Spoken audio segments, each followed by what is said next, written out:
মাত্র 15 মিনিটে বানিয়ে ফেলো এরকম একটা সুস্বাদু ধরনের ডিম তড়কা। তো চলো তোমাদেরকে রেসিপিটা আমি শেয়ার করি। তোমাদের সাথে আমি সেটা শেয়ার করবো, বাট এখন না কারেন্ট চলে গেছে।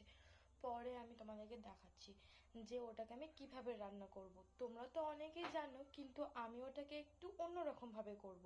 ওটা তড়কা ভেজানো না, তো তোমাদেরকে আমি একটু পরে দেখাচ্ছি। কারেন্টটা আসুক, লাইনটা না চলে গেছে।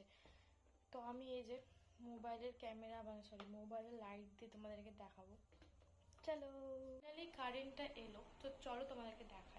আমি এখানে সব কিছু রেডি করে নিয়েছি। তারপরে গ্যাসের উপরে দিয়ে দিচ্ছি কড়াই। কড়াইয়ের উপর তেল দিয়ে একটু গরম করে নিয়ে ডিমটাকে ঝুরঝুরি করে লাল লাল করে ভেজে নিয়ে তুলে নিয়েছি। তারপরে আবারও এটার উপরে দিয়ে দিচ্ছি তেল। তেলের উপরে দিয়েছি একটা মানে তোমার ঝাল তোমরা যেমন খাবে সেরকম ঝাল দিয়েছি, মানে লঙ্কা দিয়েছি আমি 4টে।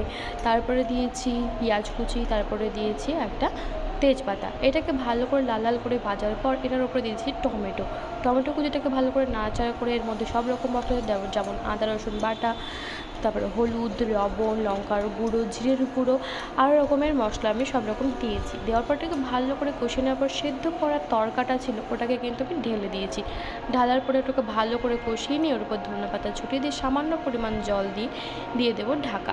ঢাকা দেওয়া হলে দেখো আমার তরকাটা খুব সুন্দর হয়ে গেছে, একদম দারুণ আছে। রুটির সাথে পরিবেশন করতে পারো, ভাতের সাথে পরিবেশন করলে কোনো সমস্যা নেই। তো টাটা, আজকে এই পর্যন্ত।